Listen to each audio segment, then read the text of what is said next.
Hello everyone.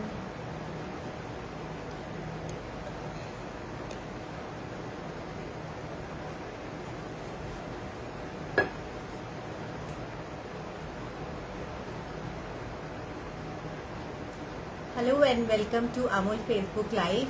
My name is Hina और मैं दिल्ली से हूँ और मैं मोदक सीरीज कर रही हूँ अमूल फेसबुक पेज पर।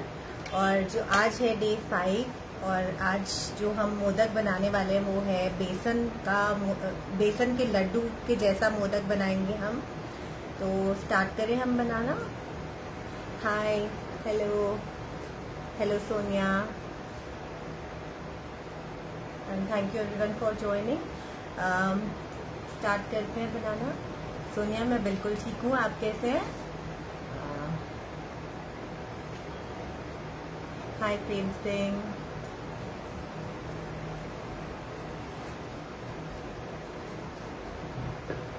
तो यहाँ हमेशा की तरह मैंने पहले से ही थोड़ा प्रोसेस होना स्टार्ट करने के लिए रख दिया है।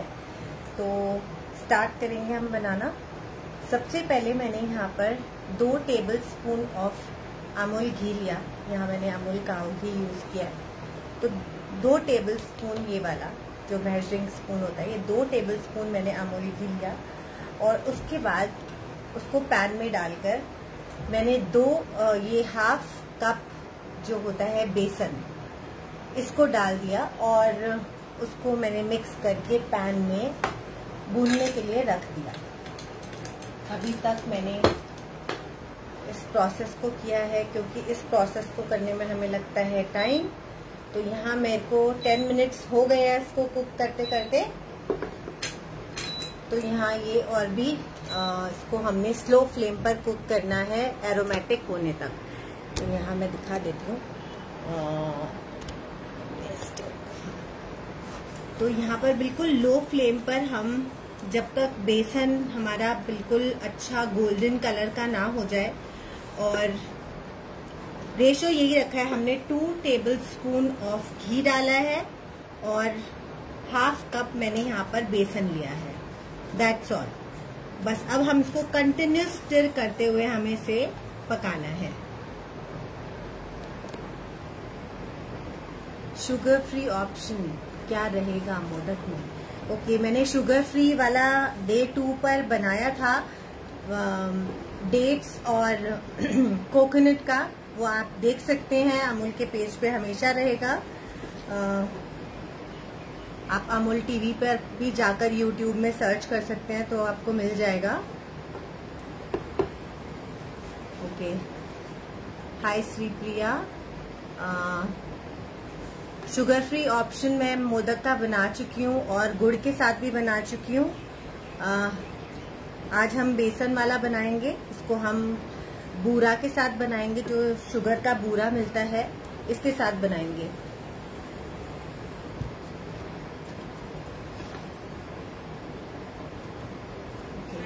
हेलो, हाय। तो यहाँ हम बेसन को भून रहे हैं और अभी 10 मिनट्स हो चुके हैं इसे भूनते भूनते। यहाँ पर हमारे पास सिर्फ जो घी और बेसन का रेशो ठीक होना चाहिए। तो ये मोदक बनाने के लिए ये जो रेशो ये बिल्कुल ठीक है और इसको मैं भून रही हूँ धीरे धीरे। तो मैं दिखा दूँ। तो इस तरीके से हमें इसे भूनना है। अब मैं थोड़ा सा इसका फ्लेम तेज कर रही हूँ। कभी थोड़ा सा फ्लेम को तेज करना है, कभी बिल्कुल कम कर देना है। इस तरीके से हमें इसे भूनना है। तो ये 10 मिनट्स तक तो हमने भून लिया है। अब मैं और इसको बना रही हूँ। आधा ही मैंने अभी इसको करके रखा था। तो बस इसे हमें कंटिन्यूस स्टर करना है, प्यार से इसे घुमाइए, धीरे धीरे बनाइए। स्वीट्स की यही ब्यूटी है, आराम आराम से बनती हैं।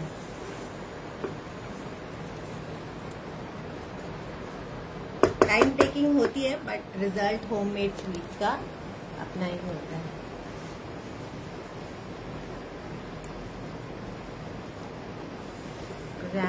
ग्राम में मैंने अभी मेजर नहीं किया है। आप मेजरिंग जो कप होता है हाफ कप ले लें और आप उसको मेजरिंग स्केल पर मेजर कर सकते हैं कि कितना है। अभी एग्जैक्टली मैंने नहीं किया है, आप थोड़ी देर वेट करें तो मैं बता देती हूँ ग्राम्स में कितना है।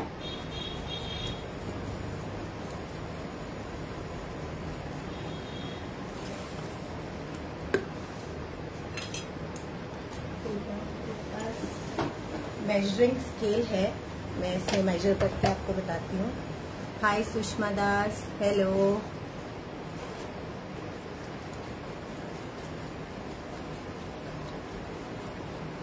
तो यहाँ देखेंगे थोड़ा थोड़ा बेसन अब फ्लफी होना स्टार्ट हो गया है। जब ये भुन जाएगा तो ये थोड़ा सा लाइट हो जाएगा, आपको पता लग जाएगा कि ये भुन रहा है और बहुत अच्छा एरोमा आना स्टार्ट हो जाएगा। हर कोई घर में पूछने लग जाएगा क्या बन रहा है। तो ऐसा खुशबू जब तक आए तब तक हमें इसे स्लो फ्लेम पर भूनना है। अपने आप ही आवाज आने स्टार्ट हो जाती है कि घर में क्या बन रहा है आज। जब हम बेसन को भूनते हैं या हम आटे के लड्डू बनाते हैं तो वो एक जो एरोमा होता है वो जब तक आएगा अच्छा वाला तब तक हमें इसे भूनना है, इसका कच्चापन निकल जाए और एक बहुत अच्छा फ्रेगनेंट ये हमारा जो बेसन का आटा है वो वैसा हो जाना चाहिए। और इसको भूनते वक्त ही हमें ध्यान रखना है ये काला नहीं होना चाहिए, ये जलना नहीं चाहिए, ये कच्चा नहीं रहना चाहिए। बस ये ही एक राइट टेक्निक होती है इनको भूनने की, कि अगर कच्चा रह जाता है तो उसमें कच्चापन का टेस्ट आता है, अगर ज्यादा भून जाता है तो वो थोड़ा ब्राउन टेस्ट दे देता है, लाइक थोड़ा सा कड़वेपन पे आ जाता है। तो जब हम मिठाई के लिए कोई भी चीज आटा या बेसन इस तरीके से भूनते हैं तो हमें बहुत ही ध्यान से इसे भूनना चाहिए। बिल्कुल जब इस स्टेज पर आ जाए तब तो हमें अपना ध्यान बिल्कुल नहीं हटाना चाहिए, वरना ये कभी ज्यादा भुन सकता है, क्योंकि घी होता है इसके अंदर। तो जब कलर पकड़ने लगेगा तब वो बहुत जल्दी पकड़ेगा। लाइक जब भुनने लग जाता है ना जिस स्टेज पर, उस स्टेज पर हमें बहुत ही ध्यान से इसको काम करना होता है। तो अभी ऐसी स्टेज है, इस टाइम मैं कोई और चीज पर ध्यान नहीं दूंगी, मैं सिर्फ बेसन भूनने पर ही ध्यान दूंगी।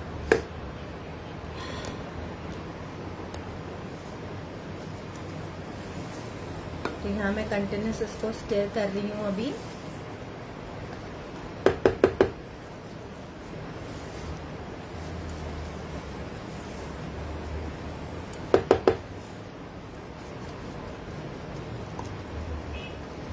अगर आप 1 कप बनाएंगे तो आप 4 टेबलस्पून ऑफ इसमें घी डालेंगे।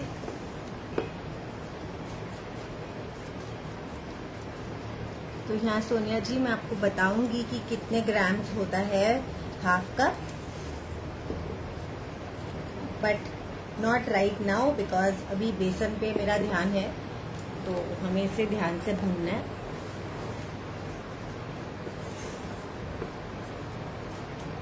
देखेंगे बहुत अच्छा इसमें कलर आना शुरू हो गया और ये थोड़ा थोड़ा लाइट होना स्टार्ट हो गया है।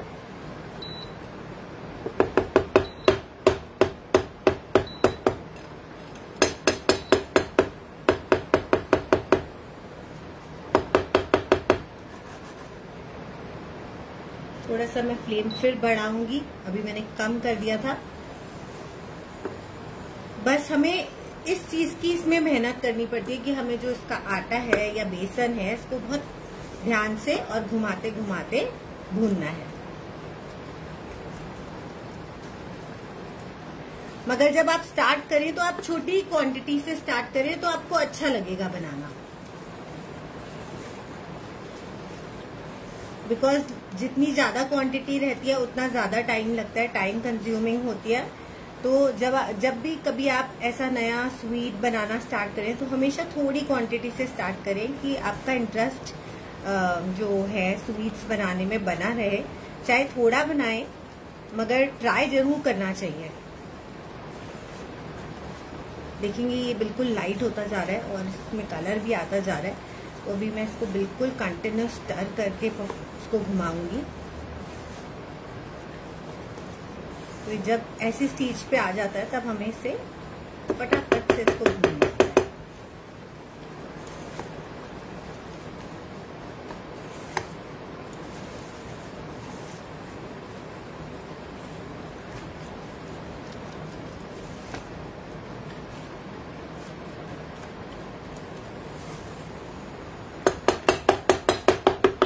बेसन अच्छे से भुन गया है और मैं इसे प्लेट में निकाल लूंगी।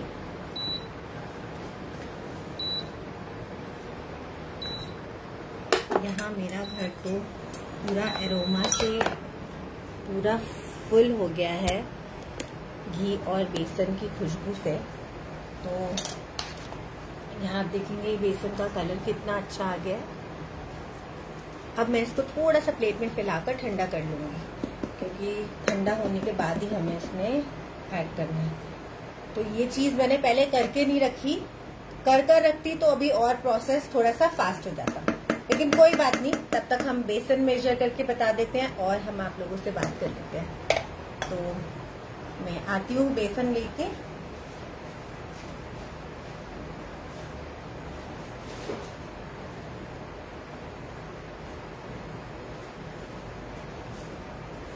तो यहाँ मेरा ये जो मेजरिंग स्केल है, इसको मैंने 0 पे कर दिया है।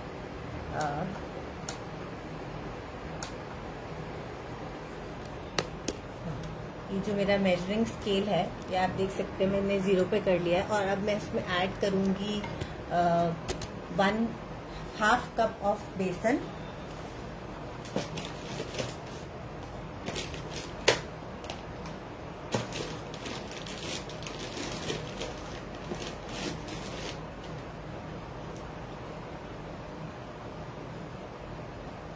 तो यहाँ मैंने 1/2 कप ऑफ बेसन ले लिया है और मैं इसको मेजर करूंगी। ये है अप्रोक्सीमेटली 80 ग्राम्स, 77.5 ग्राम्स है, तो आप 80 ग्राम्स तक ले सकते हैं।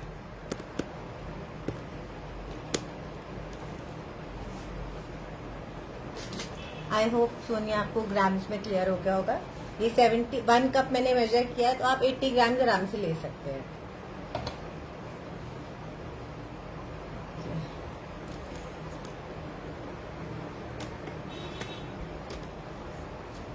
तो यहाँ हम वेट कर रहे हैं कि ये जो हमारा बेसन है ये ठंडा हो जाए। तो मैं इसको थोड़ा सा हिलाते हुए ठंडा करूँगी। बहुत गरम गरम में हमें ऐड नहीं करना है इसमें जो बूरा है, थोड़ा ठंडा हो जाए फिर हम ऐड करेंगे।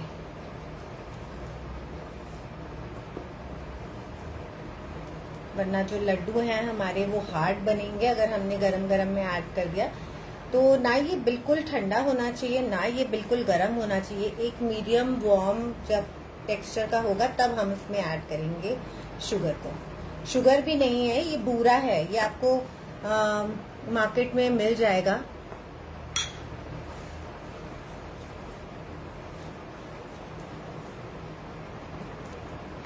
तो आप देखेंगे मैं इसको हिलाकर ठंडा कर रही हूँ। इतनी गर्मी में ठंडा भी जल्दी से नहीं होता है। यहाँ पे दिल्ली में एक्सट्रीम विंटर होती है और एक्सट्रीम समर होती है। विंटर्स में जब हम लोग लाइव करते थे तो हम लोग फ्रीज हो जाते थे। समर्स में हम करते हैं तो बिल्कुल इतनी गर्मी होती है। तो आप देखेंगे ये ठंडा हो रहा है और ऐसे हिलाते हुए इसको आप अच्छे से ठंडा करेंगे। इसमें मैं ऐड कर दूंगी इलायची पाउडर। इस टाइम पर मैं इसमें ऐड करूंगी पिंच ऑफ इलायची पाउडर। तो यहाँ पे मैंने इलायची पाउडर डालकर मिक्स कर दिया इसको। और आप अपने पसंद के इसमें कोई भी नट्स डाल सकते हैं। मैं यहाँ पर इसमें डालने के लिए आमंड्स को चॉप कर लूंगी। तो तब तक मैं इसमें मैं पतले पतले फ्लेक्स निकाल लूंगी आमंड के। तो यहाँ मेरे पास ये स्लाइसर है और स्लाइसर की हेल्प से मैं पतले पतले स्लाइसेस ऑफ बादाम निकाल लूंगी। जब हम स्लाइसर से बादाम को ये करते हैं तो इसमें काफी इजी प्रोसेस हो जाता है हमारा। और सब जगह पे इक्वली जो नट्स हैं वो फैल जाते हैं। आप देखेंगे विद इन सेकेंड्स मैंने कर लिया। हम कट कर नहीं बैठेंगे ना तो नट्स थोड़े से हार्ड होते हैं। तो आई थिंक छोटे छोटे टूल्स यूज करना बहुत इम्पोर्टेंट रहता है कुकिंग में, क्योंकि जब राइट टूल्स होते हैं तो हमारा काम में इंटरेस्ट हमेशा बना रहता है, क्योंकि हम लोग परेशान नहीं होंगे या इरिटेट नहीं होंगे काम करने में, तो इंटरेस्ट ऑटोमेटिकली बन जाएगा। तो इसलिए राइट टूल्स यूज किया करिए अगर आपको इंटरेस्ट डेवलप करना है। जो कुकिंग से थोड़ा सा दूर रहते हैं तो आप लोग ऐसा करके देखें तो आपका इंटरेस्ट अपने आप कुकिंग में आ जाएगा। तो आप देखेंगे ये पतले पतले फ्लेक्स मैंने विद इन सेकेंड्स मैंने इसमें पतले पतले फ्लेक्स करके, नहीं आमंड्स को भिगोना नहीं है, मैंने ये इस टूल की हेल्प से इसको पतले पतले स्लाइसेस इसके आमंड्स के कर लिए हैं। आप कोई भी नट्स डाल सकते हैं। आपको काजू पसंद है आप काजू डालिए, आपको पिस्ता पसंद है आप पिस्ता डालिए। आपको प्लेन बनाने, बेसिकली कई लोगों को प्लेन बेसन के लड्डू बहुत अच्छे लगते हैं, तो आप बिल्कुल इसको प्लेन भी बना सकते हैं। तो आज हम इसी तरीके से, अगर आपको गोल बनाने हैं तो आप बेसन के लड्डू बना सकते हैं। आज मैंने इनको मोदक का शेप दूंगी, क्योंकि हम मोदक सीरीज कर रहे हैं। अगर आपके पास मोल्ड ना हो तो आप इसको हाथ से भी मोदक का शेप दे सकते हैं और मोदक मोल्ड में भी बना सकते हैं। तो आप देखेंगे ये, अब मैं इसको टच कर रही हूँ, अभी भी ये वार्म है, मतलब काफी गर्म है। तो अभी भी मैं इसको थोड़ा ठंडा करूंगी। बस इसी प्रोसेस में हमें लगता है टाइम।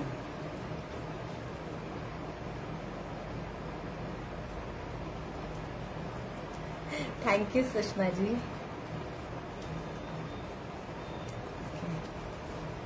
तब देखिए इसको हम ठंडा करें, लेकिन इतनी गर्मी है तो ये ठंडा ही नहीं हो रहा है। इसीलिए हर बार जब भी मैं लाइव सेशंस करती हूँ, मैं एक बार आपके सामने करती हूँ, एक बार मैं करके पहले से ही रखती हूँ कि किसी का भी टाइम वेस्ट ना हो। मगर आज मैंने नहीं किया है, तो आप लोगों को वेट करना पड़ेगा। तब तक हम सबसे मिल लेते हैं। कौन कौन किन किन लोगों ने यहाँ पर ज्वाइन किया है, आप लोग अपने बारे में बता सकते हैं कि आपको कुकिंग में इंटरेस्ट है या नहीं, आपको कुकिंग करना अच्छा लगता है या नहीं, और कौन कौन गणपति अपने घर पर रखे हैं वो लोग मुझे बता सकते हैं, और आप लोग कैसे सेलिब्रेट करते हैं इस फेस्टिवल को। जब तक ये थोड़ा ठंडा हो, मैंने सोचा हम लोग आपस में इंटरेक्ट कर लेते हैं।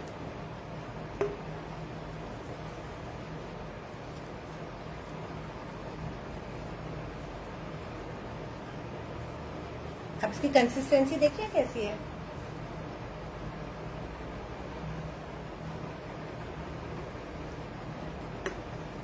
मैं इसको थाली को नीचे से हाथ लगाकर चेक कर रही हूँ कि कितना गर्म है ये।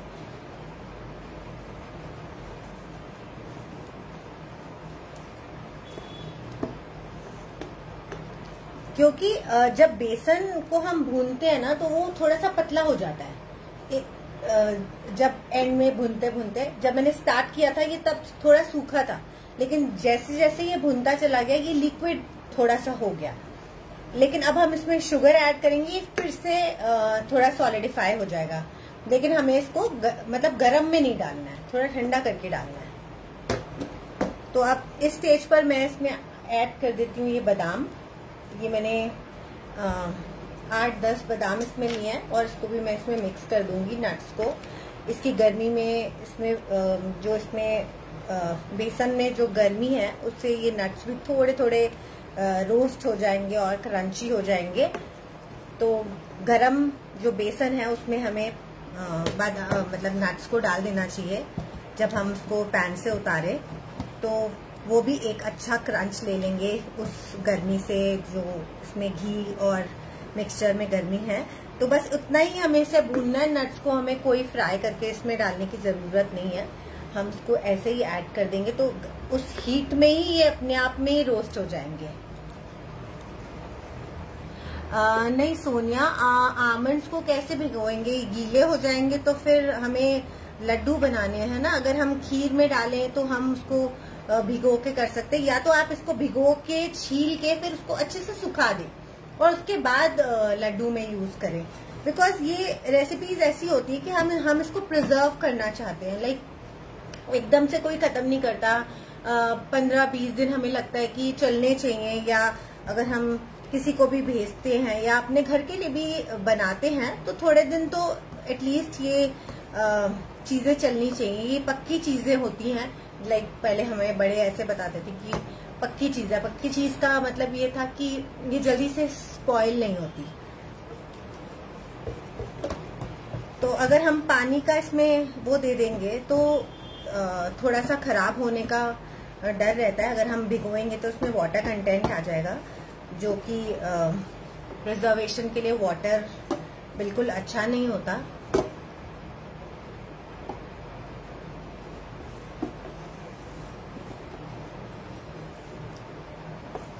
हाँ, अगर आपको कभी भी भीगे हुए नट्स के साथ कोई भी चीज बनानी है, आप उसको बनाइए, उसको फ्रिज में रखिए और 2 दिन के अंदर उसको कंज्यूम कर दीजिए। तब तो आप नट्स को भिगाकर स्वीट्स में यूज कर सकते हैं, मगर फिर उनकी शेल्फ लाइफ बहुत कम रह जाती है।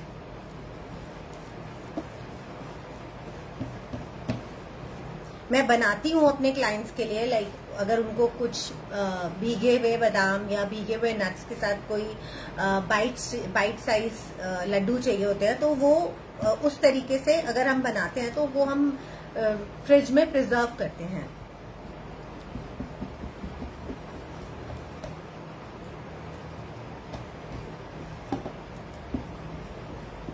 मैं एक होम शेफ हूँ, तो मैं अकॉर्डिंग टू क्लाइंट जैसी रिक्वायरमेंट होती है, मैं उसी हिसाब से उनके लिए जो डिशेस हैं वो क्रिएट करती हूँ। जैसी जैसी उनकी डिमांड होती है, लाइक किसी को जो भी चीज आपको खानी है, किस वे में खानी है, तो वो मुझे डिस्क्राइब करते हैं कि हमें ऐसा खाना है, तो मैं तब उस तरीके से वैसी चीजें क्रिएट करती हूँ और देती हूँ, और हमेशा लोगों को पसंद आती हैं।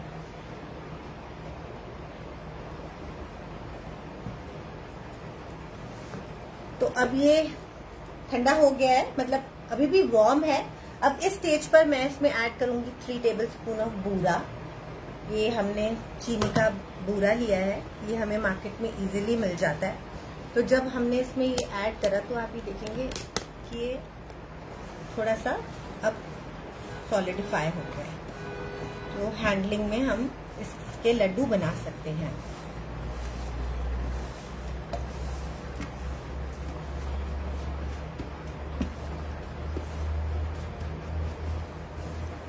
तो ये अब आई थिंक इसमें ये जो बूरा है ये थोड़ा सा और डलेगा। मैं इसमें हाफ टेबल स्पून और डाल रही हूँ। ये 1 टीस्पून है, तो यहाँ मैंने ये एक और डाल दिया है। थोड़ा सा कम है तो मैंने और डाल दिया है, मतलब 3.5 टेबल स्पून इसमें हमने ये चीनी का बूरा डाला है।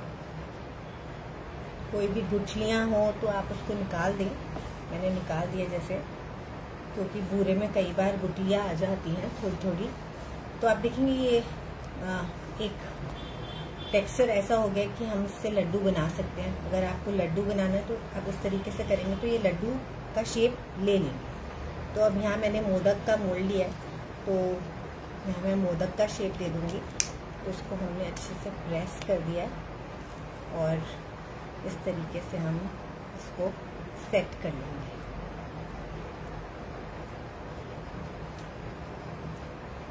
और बेसन के लड्डू बहुत लोगों को बहुत पसंद होते हैं। तो अगर आप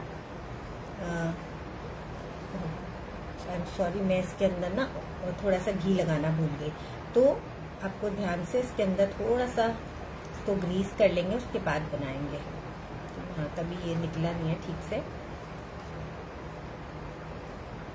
मैं भूल गई इसको ग्रीस करना। थोड़ा सा ग्रीस कर देंगे ना तो जल्दी से निकल आएगा।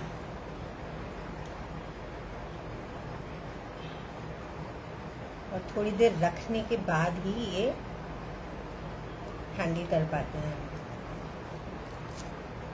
तो यहाँ मैंने ग्रीस नहीं किया तो ये प्रॉपरली निकल नहीं रहा है, तो मैं दूसरा मोल्ड ले लेती हूँ। मैं इस मोल्ड में घी लगा लूँगी थोड़ा सा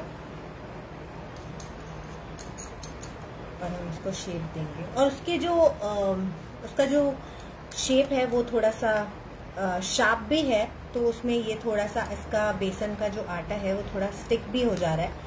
तो आप इस तरीके का मोल्ड ले सकते हैं या आप अपने हैंड से भी बना सकते हैं। आई थिंक हैंड से ज़्यादा हम अच्छे से उसको बना पाएंगे।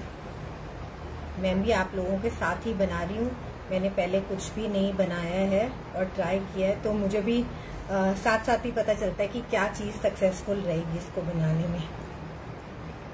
तो आई थिंक जो ये मोदक हैं ये इस वाले मोल्ड से, स्टील के मोल्ड से बहुत अच्छे निकल रहे हैं। आप देखेंगे कितने अच्छे बने हैं। और प्लास्टिक वाला मोल्ड से नहीं बन पा रहा है, तो किसी किसी रेसिपी में प्लास्टिक का जो मोल्ड है वो सक्सेसफुल रहता है, किसी में, क्योंकि इसके अंदर बहुत शार्प कॉर्नर्स हैं, तो इसमें से ये चीज नहीं निकल रही। मगर जो ये वाला मोल्ड है, इसके अंदर जो ये वाला मोदक है इस कंसिस्टेंसी का, ये इसमें से प्रॉपरली निकल पा रहा है। तो इस तरीके से हम इसको फोल्ड कर लेंगे और बनाएंगे।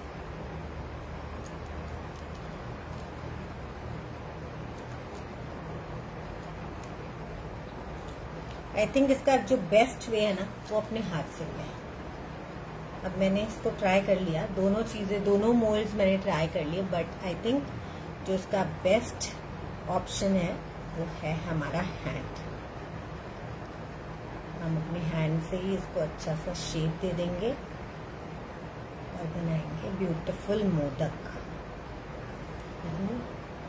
और आपको चाहिए तो आप किसी नाइफ की हेल्प से इस पे इम्प्रेशंस दे सकते हैं।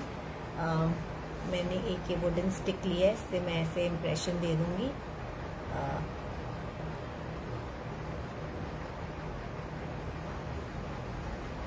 बट अभी ये गरम है ना, तो ये प्रॉपर शेप सेट भी नहीं हो रहा है। ये देखो, अब मैं इसको शेप दे रही हूँ और यहाँ पे बहुत गर्मी है, तो जो घी है वो मेल्ट हो रहा है, तो जो राउंड शेप है इसका वो बहुत अच्छा आएगा।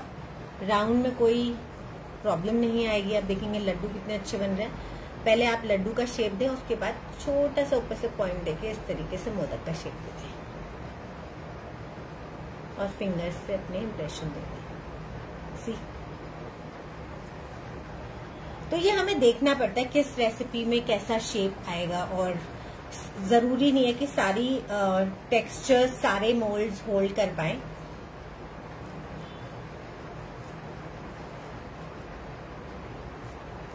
या तो आप इन मोल्ड्स के अंदर पॉलीथीन लगाएं, कोई प्लास्टिक शीट लगाएं, फिर बनाएं। तो जो आज हम बनाएंगे ये मैं बनाऊंगी अपने हैंड से, क्योंकि मुझे हैंड इम्प्रेशन से जो बने हुए मोदक हैं वही बेस्ट लग रहे हैं। अब देखेंगे ये मैंने मोल्ड से बनाया और ये दोनों मैंने हाथ से बनाया इस तरीके से।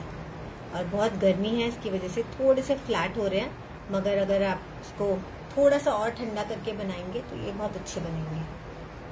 तो देखेंगे हमारे मोदक रेडी हो गए हैं बेसन के।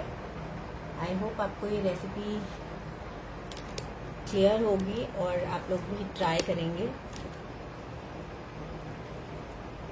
Can you see? आप लोग कमेंट्स में बता सकते हैं कि आपको कैसी लगी ये रेसिपी।